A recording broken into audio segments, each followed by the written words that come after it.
All right. Good morning, good afternoon, good evening, everyone, wherever you're listening to this Zoom cast. This is Lagniappe Leadership Discussion with Dr. Jim Coughlin. Tonight, it's episode 6, and we're featuring leadership and training with Hope Skibitsky. So it's called Lagniappe Leadership because there's always a little bit something extra. And so we brought in Hope tonight to talk us through leadership and training.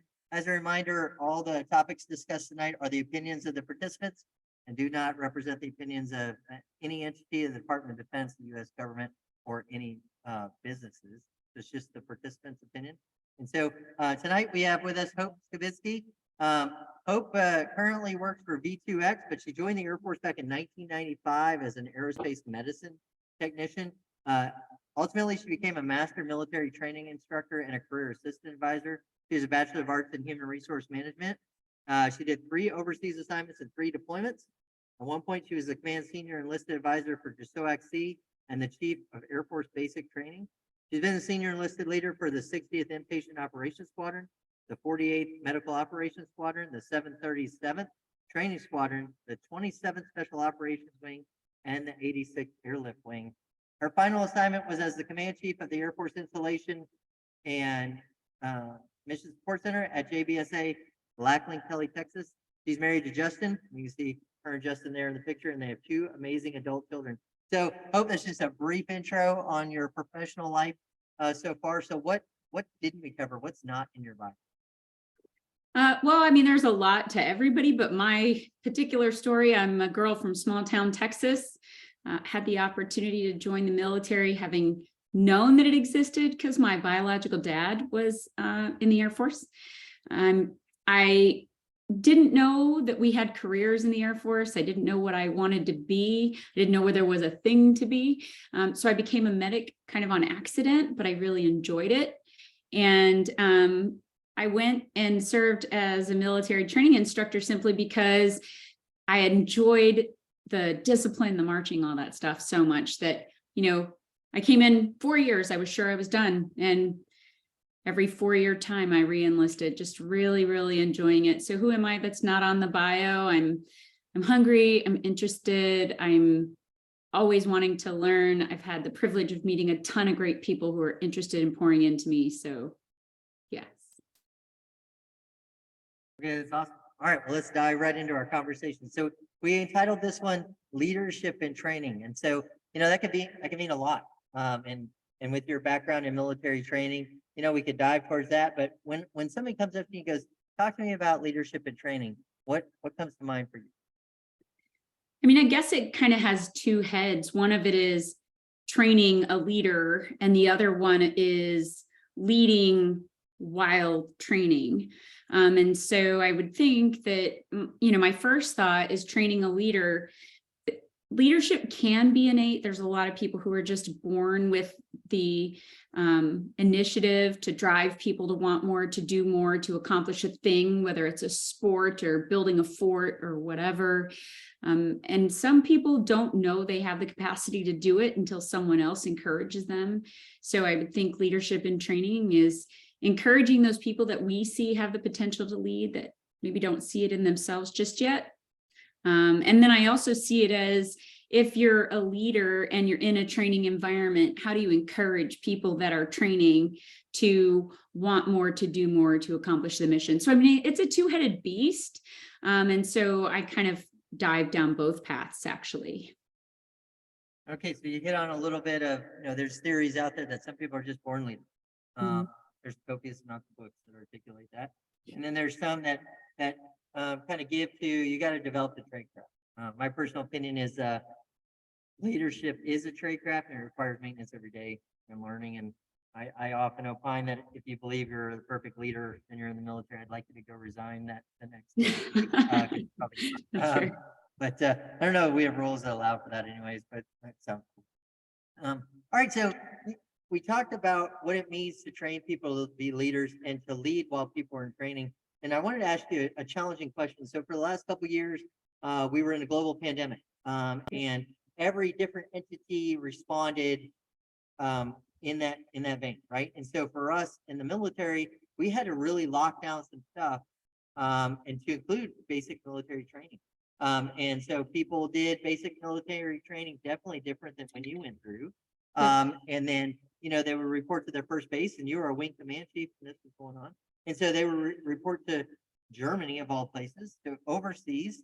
They could be brand new airmen reporting overseas, going to a foreign country that had definitely different rules or more stringent rules than we had in the United States. And so what was that like? How is it to take airmen that have gone through BMP in a pandemic, gone through tech school in a pandemic, and now they're coming to their first base in a pandemic?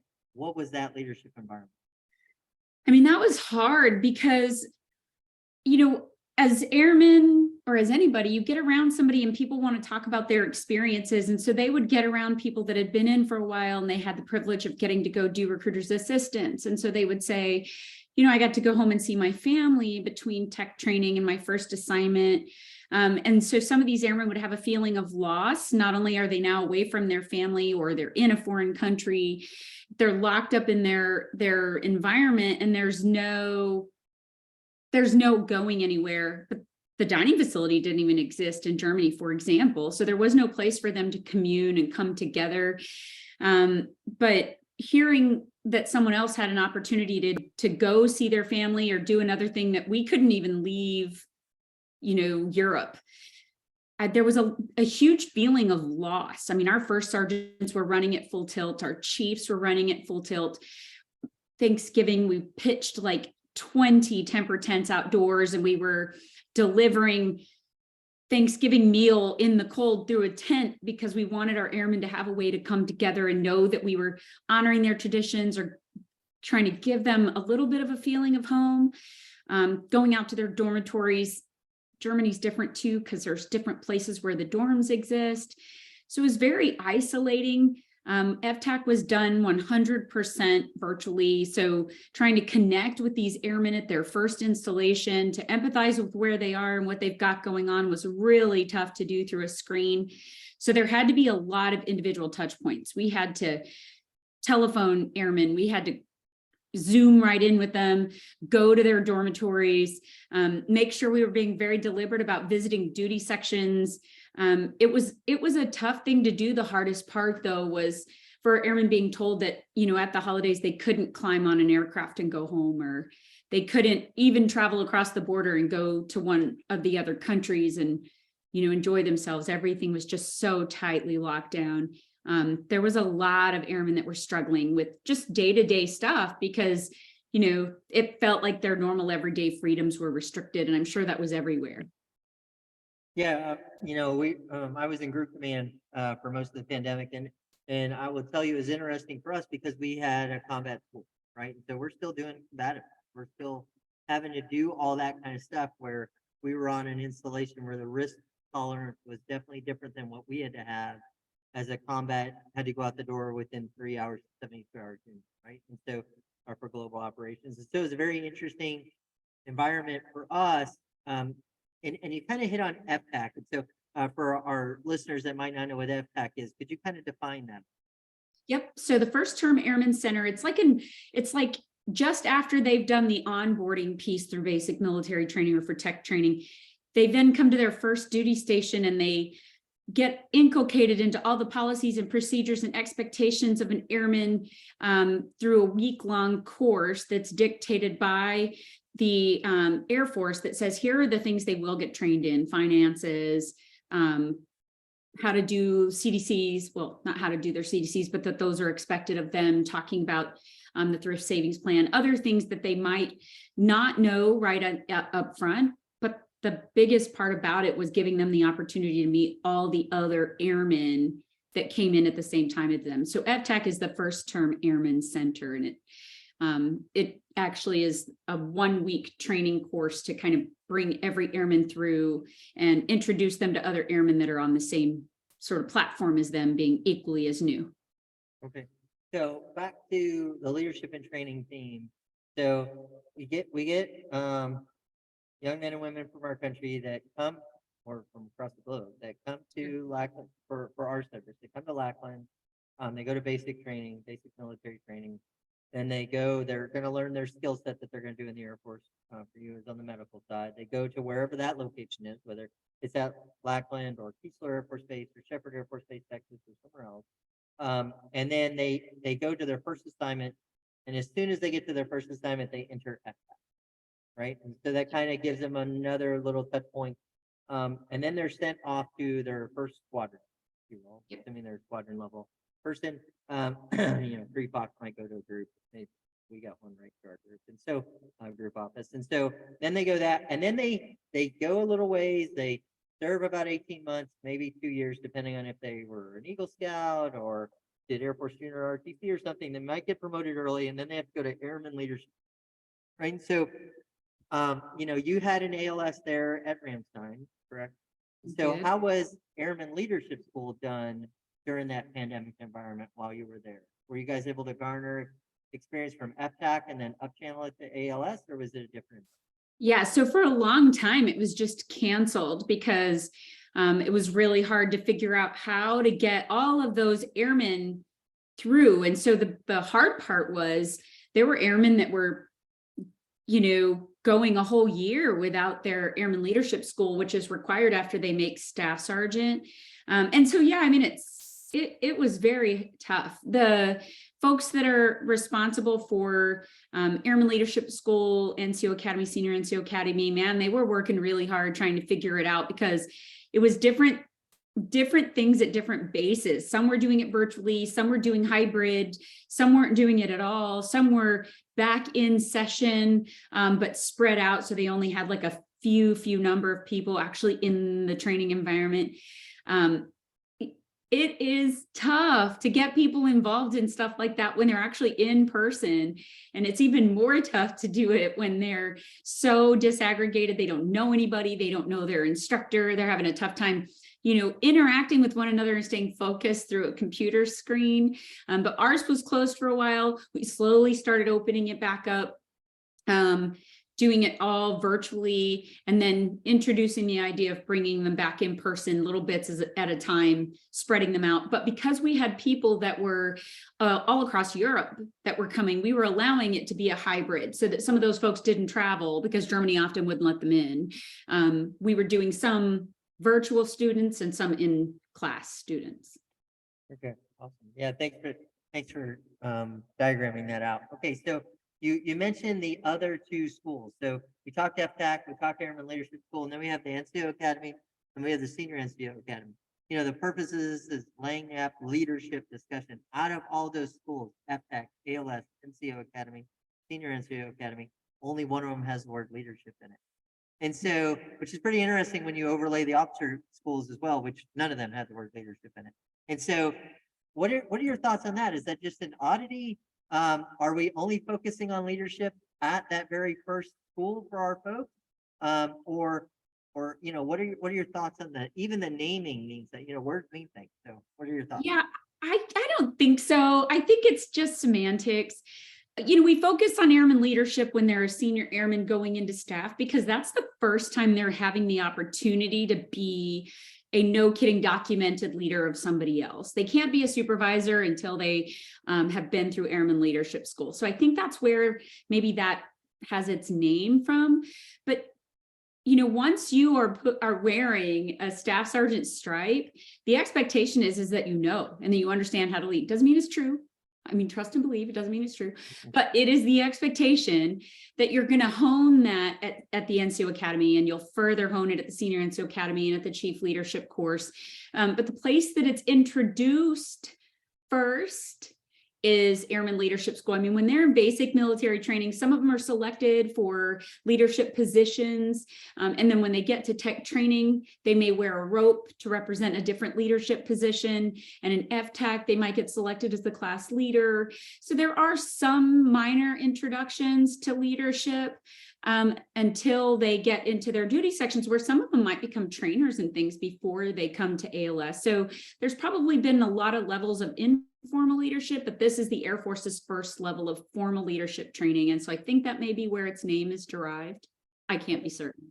That's fair. I just always thought that was pretty interesting. I know whenever I get to speak at ALS graduation, I always kind of get that note home a little bit, like this is the only one with leadership? After this, forget about it. Yeah, forget about it. You're gonna pick it up. Don't worry about We it. don't care anymore after that. Read a book. So you hit on some of the challenges there at Ramstein with all these schools, virtual versus in-person, hybrid, transiting around. Admiral Willard once said, "Virtual presence is actual absence." And so, how did you, as a command chief over one of our largest overseas installations with cacophony of airmen, soldiers, sailors, Marines. I don't know if you had any Coast Guardsmen there. Maybe you probably had some Guardians on your watch. So plus civilians, plus families. How did you and the wing commander, how did you guys work on your leadership together when you had to be so virtual? How could you be actually present with those that you served at range? So one, we had to accept risk where risk was acceptable. And so, we wore masks and maintained distance, but we went into duty sections to see people. We maintained presence every opportunity we had. If there was a chance for us to go out to a duty section for anybody's promotion, we celebrated all awards and graduations virtually. We didn't let anything go by. Like if there was a promotion announcement, we made sure that we did everything that we could to either be present or do something virtually. And so I wouldn't say we necessarily failed or succeeded. I mean, we were building that plane as we flew it, right? And so everybody was kind of trying to feel their way through what is best leadership like. And I bet you could ask 100 people and get 100 opinions on whether we succeeded or failed. And I know that there were times when we wanted to do more, be more, go more, but as leaders, there's only so many hours in the day. And when you make it out to 5 duty sections and you had to drive to each, and there's only 3 people actually in the office, you think, man, this is a failure. But for those 3 people, you made the attempt and you came out, you saw their faces. And so we had to do a lot of stretching ourselves uncomfortably, making drives to be a place, sending other people so that by proxy, we could have at least some level of leadership present if we couldn't be everywhere.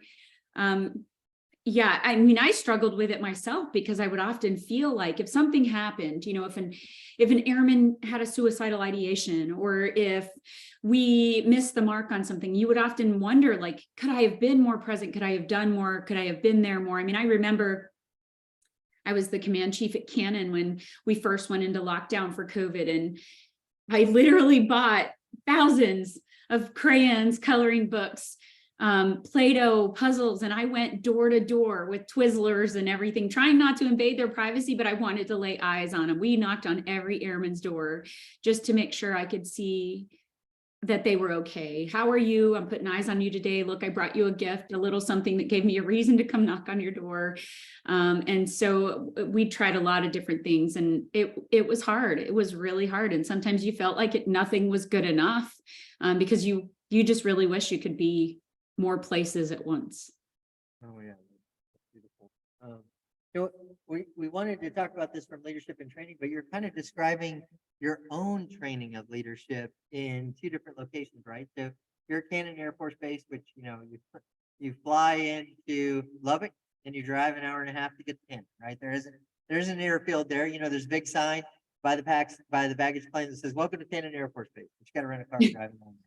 Right, so you got a ways to get there, and then you get to the major hub for all of us in Europe, where like literally you fly into Frankfurt, you drive, a little ways. Of course, you can drive straight into fly straight into the airfield, and so you got a little bit of a air commando mindset of leadership at Cannon, and then you're going to a theater point of departure at Ramstein with multiple partners. Cannon, it's just 27 South for the most part there, and so then you got all these other humans, and then by the way, you have a foreign nation's rules because you're a guest in their country, so you have all these types of things. And so can you talk a little bit about your leadership and training during those 2 formative senior enlisted leadership assignments? Yeah, absolutely. So I mean, it was really hard even to get to know the leadership teams that I worked with. Like, I can tell you, I probably didn't clap eyes on every chief that, served on the yard. Being the host wing command chief and being in charge of the first sergeants functionally, you want to be able to lay eyes on the first sergeants, and they were exhausted. So they wanted time with you. They wanted to come talk to you. They wanted to see if you had ideas. And, you know, each time you're trying to figure out, like, can I work with them virtually? And because we were also leading through COVID, my boss and I had to make sure that we stayed separate of like the vice. That way, if one of them got sick, someone was still leading the wing. And so we did a, you know, like a blue and gold shift, to where if one was in the office, the other one was working from their home office. And so we would do that. I would have first sergeants come over to my house so we could hold meetings. I would have my exec come over to my house so we could hold meetings, because you had to find a way to still interact with people, to still make things happen, but you had to maintain distance from certain people so that there was still that safety aspect in case something went awry. And then trying to make sure that we're still laying eyes on people. So even if I was on the gold schedule and supposed to be working from my home office, I'd get in my car and drive to the LRG or the CEG and just go see the folks. I mean, and even harder was our folks who were in Spain and Norway and out at Lodges Field in Portugal. Like, not only are they normally geographically separated, but now we can't even get off the island without special permissions. And so I really only got to go out and see those folks once in my tour. And so it makes you feel really inadequate when you feel like you just want to be present for your folks. And so some of that is having like this almost like an inferiority complex. Like, you say I'm a leader, I say I'm a leader, but what am I doing to be present for these people? It gives you a little bit of almost imposter syndrome. I don't know that that fits this exactly, because I live with imposter syndrome almost every other day, but this was a different level of that, when you felt like you were literally hamstrung in what you could provide for people. Yeah, I think there's a lot of people that feel that way all the time in their roles. You kind of are articulated even in your current role. The leadership in the organization I'm in today always says you should have a level of uncomfortableness in your role, because you can get complacent if you don't. And so it's a pretty interesting perspective I hadn't thought of as a leader. But you got to rise to the highest enlisted rank in the world's greatest hero, right? And there is a book, AFH 362618, right? But you get one paragraph. For chiefs, it's this great book, one paragraph. Try and figure it out. For commanders, we get one of the shortest AFIs there is. There's six pages. The first one, last one don't count. 4 pages in the middle. Four topics to focus on. And now, by the way, it's part of our OPB. It used to be called the OPB. Right. So we got to do all that. All right. So let's back up a little bit. Let's go all the way back to the beginning for you, in a sense, as a leader. So Okay. you got to lead those men and women that are charged to grow citizens or new enlistees in the Air Force to become airmen and guardians. And so you're in charge of the hats, right? These great leaders that exude, like, Air Force just bleeds off, right? They're all semper super and fly fight win all the time, right? And so how do you lead those leaders? How do you train those leaders? Because they're all going to come with their own backgrounds. They're probably every AFSD we have, most likely. And so they're all going to come with their own baggage, in a sense, their own cultures, their own diversity. And now you're in charge. You got to teach them how to teach the Air Force way to brand new people. So how did you handle that? So that was a lot, right? Not everybody. People often have this assumption that people go down to be military training instructors because they just want to like knife hand and yell at people. Well, I don't think I found that to be necessarily true.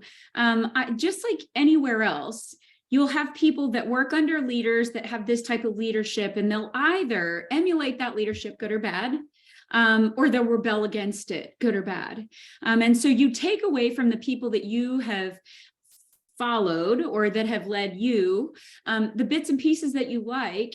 And sometimes I think uncertainty has people follow things that maybe aren't spectacular, because when they're uncertain as to what to do with positional power, they tend sometimes to abuse it. But I had the privilege of working with a lot of people who either really, really, really wanted to do the job, or the Air Force said, look, we really, really, really need you to do it. And so they came together, some of them super excited, some of them really apprehensive, but even the ones that were excited about it, man, they weren't necessarily sure-footed. And so training in that environment is teaching them that there are way different strokes for different folks. And one of the interesting things I have always loved about our Air Force is that airmen come from all walks of life, right? With tons of family background and lots of different cultures and tons of values, some good home training, some not good home training. And then we kind of throw them all together and tell them, you better figure out how to do this in 8 weeks' time. And so that can be disastrous without the right leadership. And so some of these NCOs would get there and they had a leadership style, which was dominative maybe, or it was incredibly passive and, ASCII. And they would find that some airmen were responsive to this style, some were responsive to that style, some didn't respond to that at all. And so teaching our instructors that it was okay to fail as long as you gleaned something from it, as long as you weren't doing something malicious or with malintent, we would clean it up and you would keep going and we would say, okay, well, you messed that up. How do you do better next time? And so it was really sort of a learn as they go, because there was constant turnover. They would wrap up their tours, new ones were coming in, they're learning as they go. But the fantastic part was everybody brought a little bit of something from their own personal backgrounds or their own career fields, which connected with airmen that they were leading. And I thought it was great because I would watch somebody do something and think, oh, it's perfect. Where was that when I needed it? Right. So I felt like I did as much learning as I did teaching, because most of what you do when you're teaching a military training instructor is format. How do I teach you the format? How do I teach you to deliver the format? You want to teach them patience and compassion, but I think some of that is a little harder to instill. But they get there, they get there. But I think a lot of it is learned because trial, like you do it. And the more you do it, the more reps you get. It's like anything else you do, the more reps you get, the better you get at it. So I really enjoyed getting to do training, but how do you do it? A lot of it was me literally just giving them the freedom to maneuver. I had the privilege of sitting in front of Lieutenant General Donahue, who was the Air Force A7 at some point in time. And he talked about boundaries. And he said, boundaries kind of suck. They block you off and tell you where you can't go. I'm paraphrasing, but he said the best thing about boundaries is once you know what your left and right limits are and you've got intent, he goes, everything else in there is freedom of maneuver. And that's what I loved about our military training instructors is we would give them, here's the things you do not do. And then here's where we want you to get them. And man, you would watch them lead in all different ways and they would thrive. They would do a great job. And asking each other, working with each other, covering, flights so that somebody could go be with their families. I mean, I was just always so proud of how hard our instructors worked, especially in the earlier days when I was on the street pushing flights. There wasn't a lot of direction. There was a lot of just go do it, go figure it out. When I went back to be the chief of BMT, there was a lot of direction, I think, that had been built into it, which I thought was a whole lot better. There was direction, there was oversight, there was leadership, there was, we had tried to build a system of trust instead of just blind faith that you were going to do it. It was, I'm going to teach you how to do it and I'm going to trust you to do it and I'm going to follow up with you. So that was a long answer. Sorry. No, but I mean, it's perfect, right? Because you kind of stepped us through the fact that training is very localized, right? So, you can have a room full of 10 people, you can be sharing the same message and each one of them is going to take it in differently. I like to say that when you teach children, because I have a fair amount of them, when you teach children, it's kind of like giving information to somebody with an empty bowl. If you're just filling the bowl. But when you teach adults or train adults, that bowl already has a lot of stuff in there. And it's their context, it's their background, it's their diversity, it's how they're raised, it's what they know, it's the vernacular they use, it's all those types of things. I grew up mainly in the South. We say things differently in the South than you would say, when I lived in Michigan and North Dakota as well, right? So, there's just different things there, and that makes it a challenge as a trainer and educator. By the way, the left and right boundaries they have at BMT is calendar based, right? Hey, we need those airmen in the fight. So they got to come in, we got to make them airmen, and then we got to give them to the Air Force or the Space Force. Got to make them guardians and give them to the Space Force. And so, it's an interesting challenge. So So with that in mind, you talked about what it was like for you when you were on the line, if you will, at the flight level, growing airman to when now you've got the 10,000 foot view, right? And during that time, we put in some boundaries, as we put in some boundaries and gave you some framing. And so, if you could go back and imagine yourself coming into Lackland for the first time, from a small town, get off the plane, get on the bus, they bring you to Lackland, you have no idea what's going to go on. What would Chief Hope say to enlistee Hope? I would say probably I'm going to relate it to being a parent. I remember when I very first had my son, I would run into these women whose children were grown and they would say, oh, savor it, take it in, kiss their little face, be with them. It's going to go away way too fast. Spend time with them. And it's outside of my head at that time. I'm thinking, what are you talking about? Like, all I want to do is sleep. He won't hold his own bottle. Like, everything I could do was like, oh, I can't wait till he can use the potty by himself so I don't have to do this. Like, I always wished for the next level of a thing. Well, today he's a full grown adult who, I have to text him like, can we get together? I miss you. And so I think about that all the time. Like, oh, I wish I could have spent more time hugging on you as a kid. And so I relate that to my time in basic training. Man, I loved it. I came into the Air Force with nothing. So I loved that the rich kids look like the poor kids and the smart kids look like the dumb kids and that everybody looked the same. We all had the same everything. Couldn't tell anybody apart. I thrived on it. I also loved structure. So man, having the wall lockers and the drawers, everything so perfect, and having the weekly activity schedule laid out so I knew where we were going to be, what we were going to do, when we had details. Like, that just filled my cup. I was so excited about it that when I left and went to tech training, by the way, I'm a medic. So our tech training was often dubbed Club Med because it was, tons of crazy and people doing all kinds of stuff that I was like, I just want to go back to BMT. Like, where's the structure?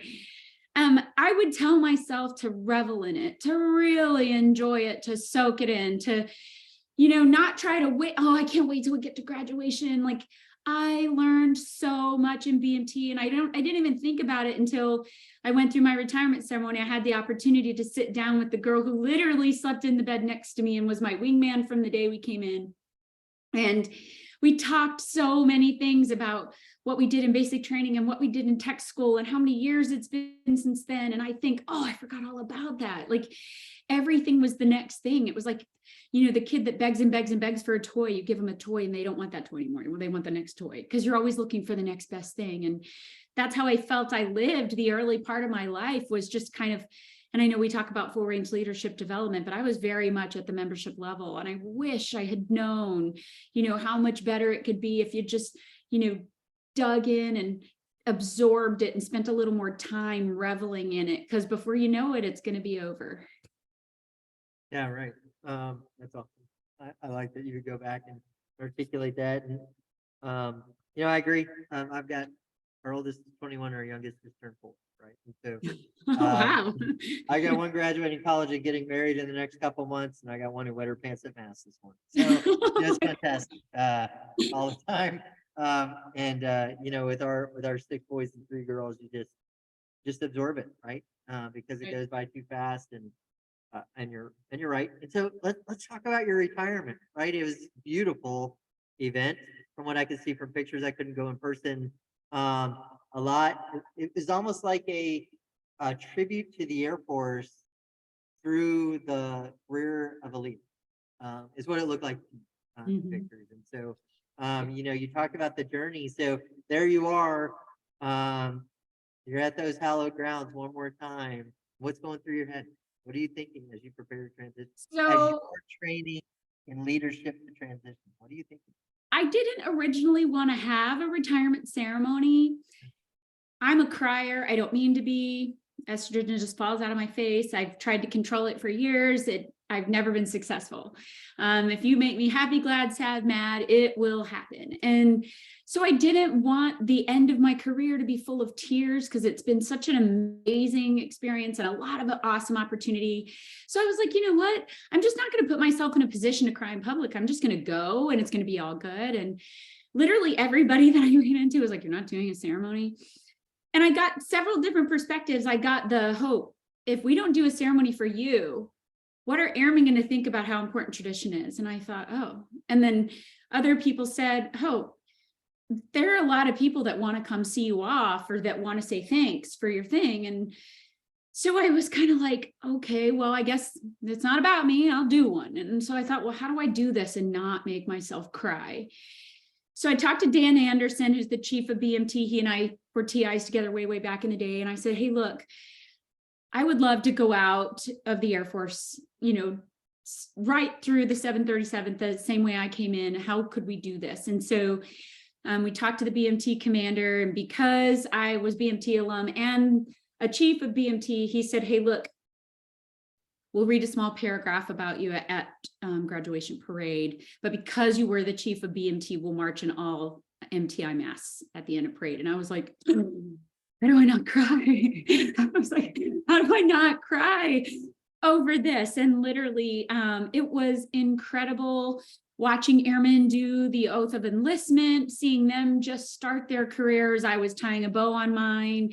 I couldn't cry. I couldn't cry. I was so filled and elated with, and I know it sounds so made up, but I couldn't cry. I couldn't even find the will to cry because I was so excited that somebody else, a whole bunch of somebody else's, were just going to come in and experience this thing that I have loved for almost 30 years. And then we took it over to the Fingston Reception Center, and Colonel Carruthers, who was my commander when I was the chief of BMT, he is one of my favorite humans, agreed to be the presiding official over my ceremony. And so we kind of yucked it up over our time at BMT and wrapped it up there, the team that we were serving there.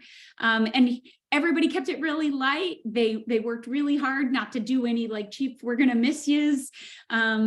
And I just did it exactly how I wanted to do it. No reading of certificates that were going to make me cry, no flag folding that was going to make me cry.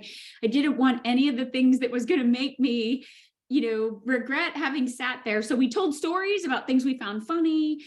We welcomed people into the open book of my life that was my time in service.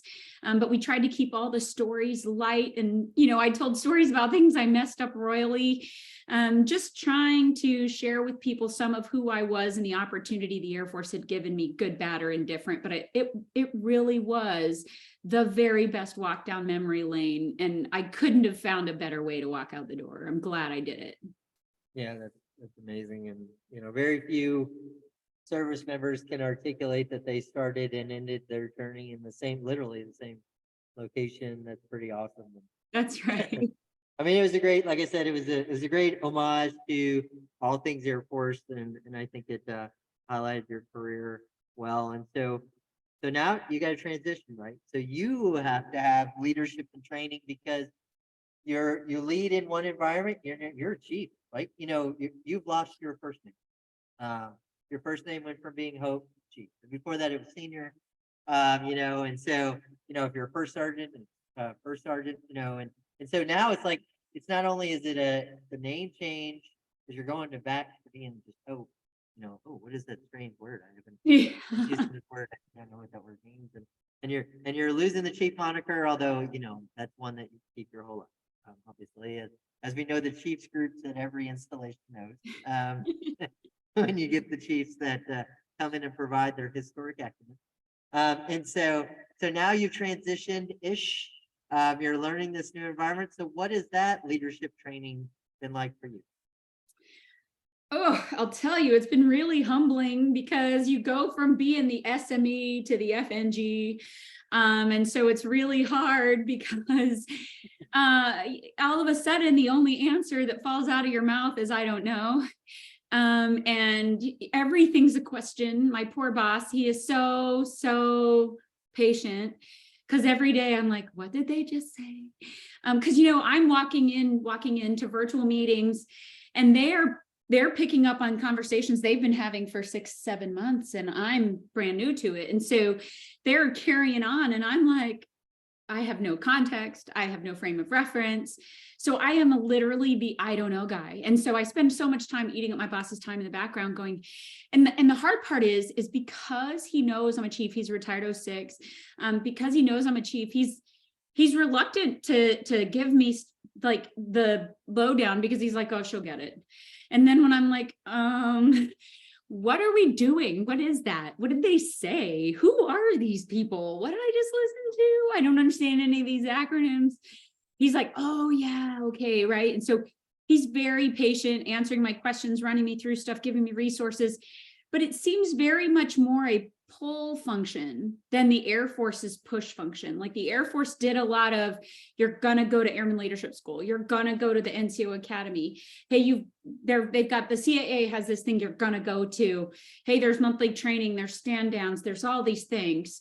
Where in the civilian sector, it's been a lot of, if you have questions, ask. And I'm like, okay, what should I ask? Right. And so it's been really, not that I'm not typically a humble person, but it's really humbling to just learn how much you do not know and how much I don't even know about who I am. Because I mean, as a chief, it was really easy to just pick up the phone and call Colonel Pick a person and say, hey, I'm having trouble with X. Can you connect us? Or to call a chief at another place and say, hey, I've got an airman that needs help with. And in this location, especially working remote and then traveling, is like, I don't even know who to ask. I don't have the org chart or the directory as we're building our way through these things. I don't have institutional knowledge of coworkers I've been with for 30 years, or, and so you feel a lot of lost, and you wonder, like, I wonder if anybody in the Air Force would take me. So it's fine. It's good. It's just different, and it's scary, and it's intimidating, and I find myself really, really lost. But lost as much for missing the Air Force as I am lost for discovering the civilian sector. So, it's, the struggle is real. Yeah, completely understand. And at all different levels, when I talk to our peers, our colleagues about transitioning, right? Because as you said, this is what you've known for greater than half your life. Yep. And now you've got to do something else. There's research out there that says, the average American professional works for 7 different companies in their lifespan. Well, you've only worked for one, right? And so you're on company number 2. It's hard to transition when you knew the rules, you knew the boundaries, and now it's new, and especially with your entity, what that's like. And so I think you can give yourself a little grace in that, to understand that challenge. But in there's leadership and training, right? Because now, how do you lead in that environment where you're not the SME, as you said, and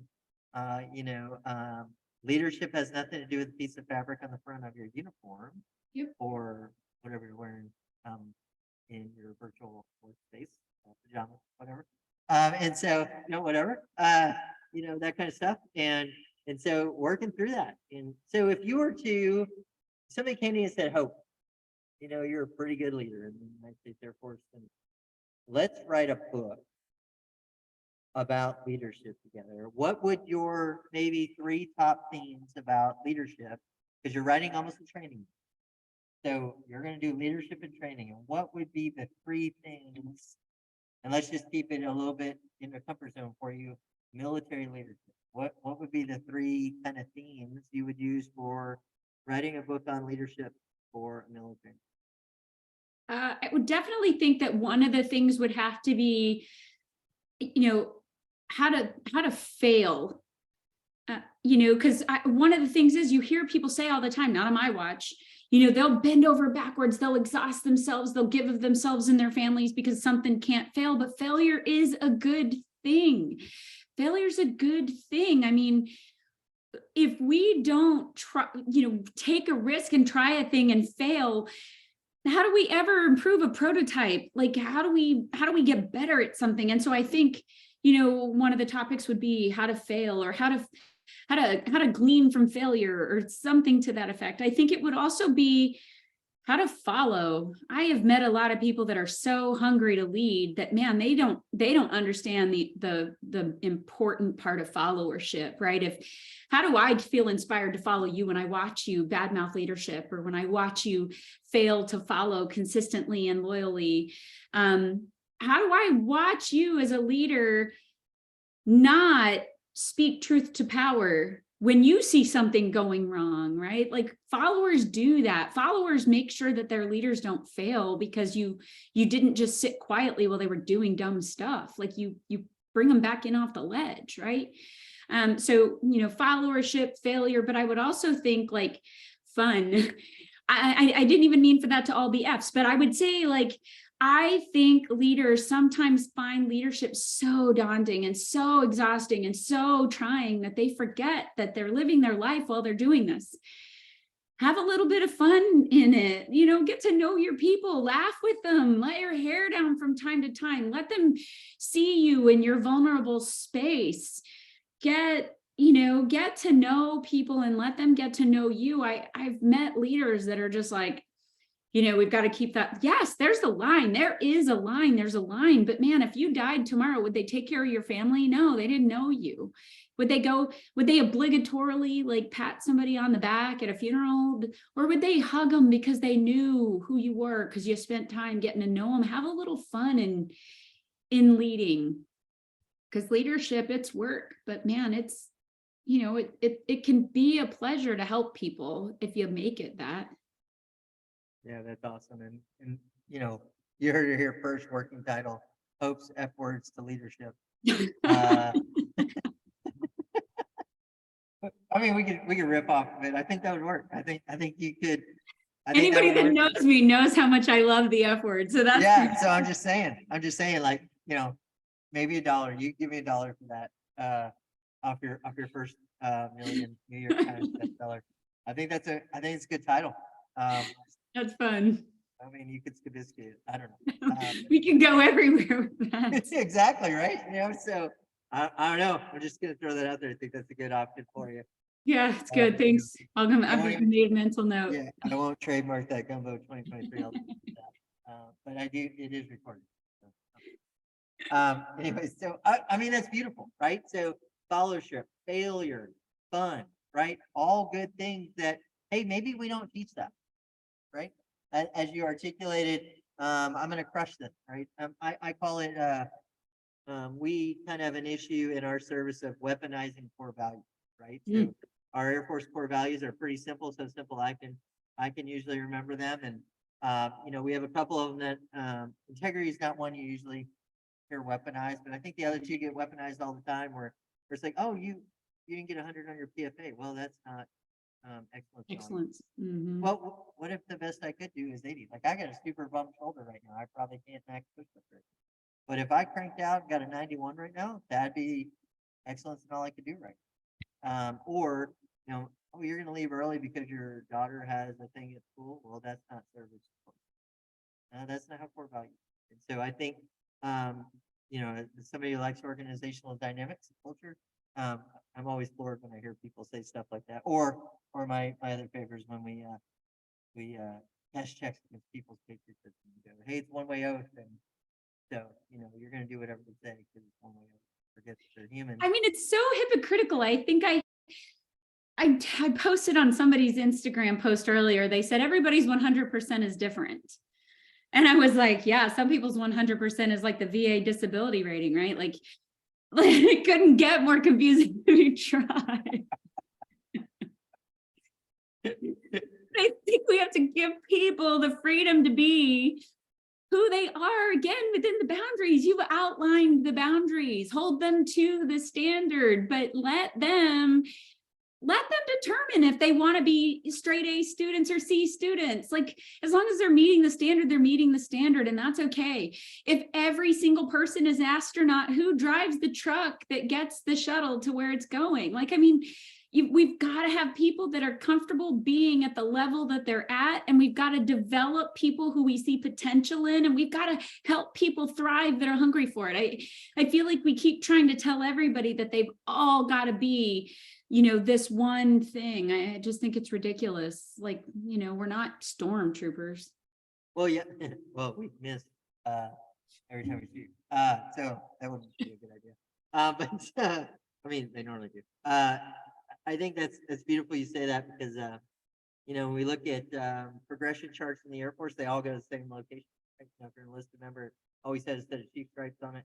If you're an airman, it always has the 06 Eagle, right? Or my number 8 says the Mighty Eagle. Because we love the movies. Angry Birds movies are excellent. And so, yeah, I mean, I think you hit that on. And too often I hear this, like when you made chief, well, only 1 out of 100 airmen. That's not really fact. The 100 airmen you went through BMT with are not still in at the end. No. And I think blended retirement system certainly going to change that math calculation. So down the line. So, hey, we've been riffing on leadership for a little bit already, if you can believe it, 52 minutes plus or minus. So let's do a little bit of speed round. Are you ready? Ready. Okay. If you could tell a second lieutenant the one key to leadership, it would be? You don't actually know everything.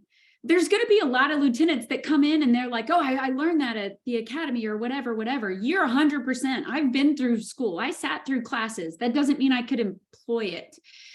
So I would tell them, go sit next to an airman and see what they're struggling with.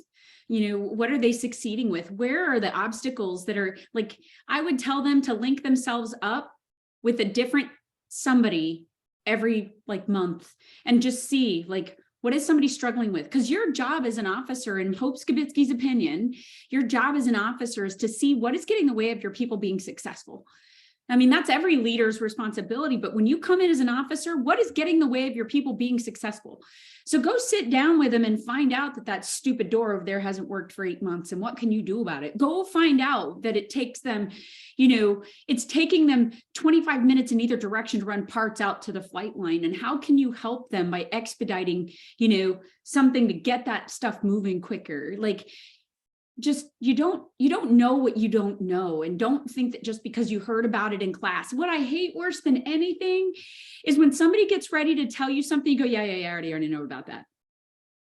Like, you probably know something about it. Doesn't mean you know exactly what's going to be delivered by this particular individual, and you're shutting them down. They're never going to tell you anything if you don't listen right now. So shut up and listen. Beautiful. Okay. You get called tomorrow and go, hey, you're going to speak at the Chiefs induction ceremony at Shepherd Air Force Base. What's your key theme? It is about you.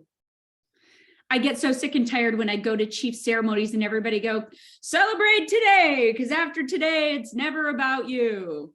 Well, duh. Like, do you think that, like, when you're 17 and 364 days, that day 18, you magically feel different when you're 18 years? No, you're the same person today as you were yesterday. You just happen to legally on an ID card be able to buy a lottery ticket, right? Like, they didn't just fall into a chief stripe, which means they get that it's about their people, right? It's about you. It's about you demonstrating the right optic. You better do exactly what you're telling those airmen to do. It's about you making sure that you're showing airmen that work-life harmony matters. It's about you demonstrating that you're going to take leave so that the business is going to run better because you trust them to run things in your absence. It's about you making sure that you are at graduations and other things because they're watching. It is about you. It's about you, and it's about your presence. Presence matters. Oh, that's awesome. Oh, that's super good. Okay. We should have, I'm glad we recorded that part. That could be like a chief induction ceremony for them. Okay. Favorite food? Nachos. Really? Yes. Like I will walk past cakes, desserts, and cookies, but I will get to the bottom of a family-sized bag of chips. Like, I love corn chips. Like just plain chips, or like like cilantro, lime, like lime, No, corn chips with corn chips. beans and jalapenos and tomatillos and rotel Even and when they get soggy, like you're just. oh, trust and believe they don't get sat long enough to get soggy. Well, okay, that's a new one. Never. My husband watches in disgust. He's like, "What is happening?" You just made a mess. Like what? It's all over everywhere. Okay. Dude, I will rub it on my face. Yeah, my wife says whenever she passes away, we're having a mashed potato bar. Like she loves like sour cream, chives, mashed potato bar. Mm. Just gonna go down on it. Okay, leadership book. My favorite leadership book. Okay. So it's not a leadership book, but it's called The Happiness Hypothesis by Jonathan Haidt. It's probably one of my favorite books. He wrote a trifecta of books called Happiness Hypothesis, Righteous Minds, and The Coddling of the American Mind. Each of those three books, I think, are just riddled with amazing information, but he talks about behavioral psychology, and in it, there's a lot to be gleaned on how to just be a better human and thereby, lead people in better direction. And so I think that any book that teaches you how to be a better human being teaches you how to be a better leader. And that is probably one of my favorites. But Greg Smith, who is one of my biggest mentors, introduced me to a small book called Message to Garcia. And I will tell you that is probably one of my favorite go back tos all the time. Yeah, definitely good. I'll definitely have to check out Happiness Hypothesis. Maybe it'll be in a future Lagniappe Leadership book club. Maybe it'll be in there. Okay, we riffed on leadership for, if you can believe it, almost an hour. So this is the dangerous part. I'm going to turn over the discussion over to you for a couple minutes. Talk about anything you want. Over to you. Well, so I'll tell you one of the things that I wasn't ready for. I'm going to draw two parallels real quick. I had gone to Afghanistan, and I was always much more of a traumatic medicine than a clinical medicine kind of technician. Like I loved if it was bleeding, barely hanging on, like the whole thing. And I don't mean to believe that, humans should have to face that. But if somebody's going to be there, you want the person who's actually really into it be there. And so I was ready to go to Afghanistan because I thought, man, I'm going to see all the stuff that we study and that we learn about and we read about. And then you see things that you could never have imagined. But what I wasn't ready for was some of the mental stuff that I encountered there. A survivor, I actually wrote a small story about it. A survivor, he was the sole survivor of his convoy of folks who, they ran over a landmine and, they were obliterated. But anyways, just the mental struggle, the trying to support people through that kind of struggle, the seeing somebody that you would have thought, man, you'd think you'd be happy to survive, but he was struggling with being alive because his team was gone. I wasn't ready for that. And I didn't really know how to help with that. And I didn't know how to deal with that. And I know that today we hear a lot about people who are struggling and get help and talk about it and all this. I have always found myself to be like, no, I'm fine. I'm good. It wasn't until the day that I decided I was walking out the doors of the Air Force that I started to find a little bit of a struggle with, what am I going to do when this isn't here for me? The Air Force has been everything to me. I came in off the street and this has been me since I was 17 years old. Who are you when you're not Air Force? And when you don't have this Air Force that was more than just a job, it was my family. All of a sudden it felt like a very public divorce. And I was kind of walking away from this thing that now I'm struggling. Who am I if I'm not that? What am I going to do if it's not that? So I tried to find other things to grab onto. Who do I be affiliated with? How would I refer to myself? I was sitting on an airplane. The woman's like, oh, what do you do? And I'm like, I just got out of the Air Force. And it's kind of like, oh, like you almost feel a drain. Like, who are you? What do I do? And so I'll just say, I think we need to do a better job of, helping people understand it's okay, one, to not be incredibly excited about walking out the door, because there's a lot of people like, oh, you should be so excited. I'm like, I'm excited about the possibility of future, but man, I am mourning the loss, not of the rank, but of the affiliation, right? Like just being the part of, it's hard. It is hard and it's scary and it's different. It feels like I'm wearing somebody else's skin and shoes that are 3 times too big. And so, every day is a struggle. Like, who am I? You said earlier, now you have to be Hope. I haven't been Hope in almost 30 years. Like, what does that even mean? And when somebody calls my name, I I don't always answer, right? Because you're so used to chief.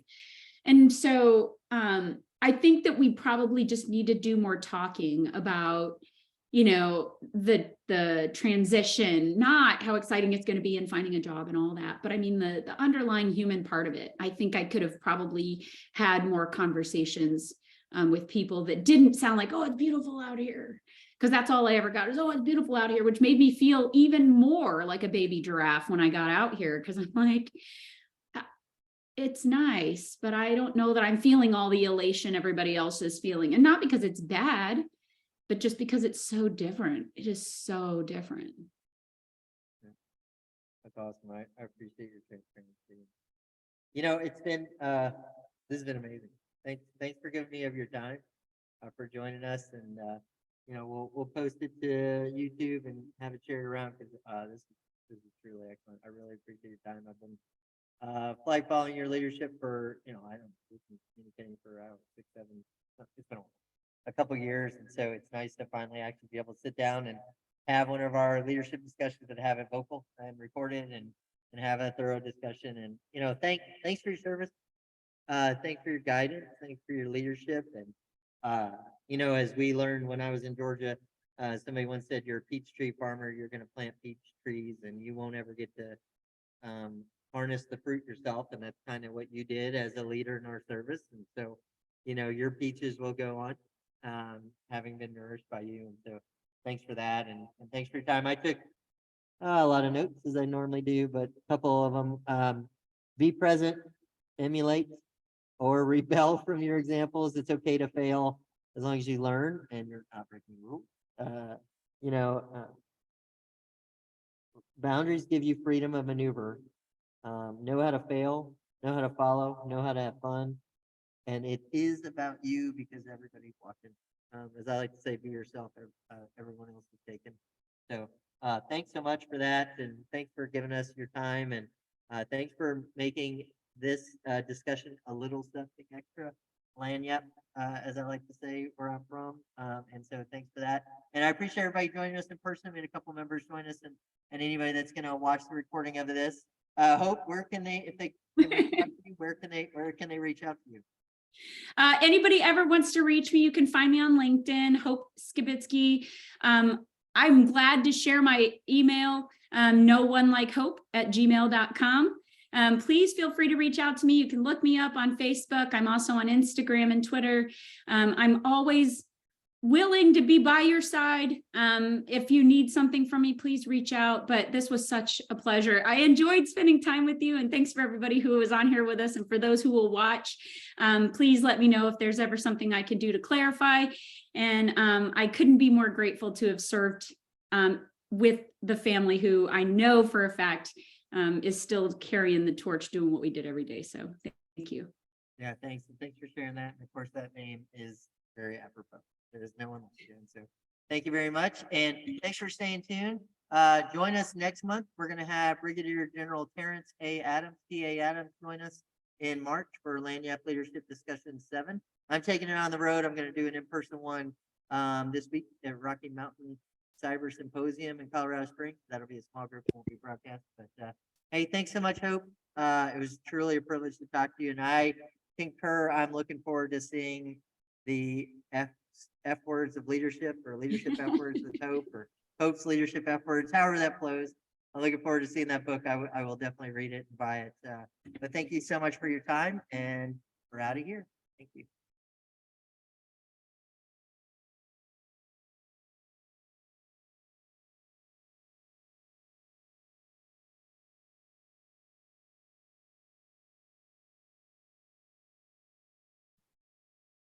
Okay.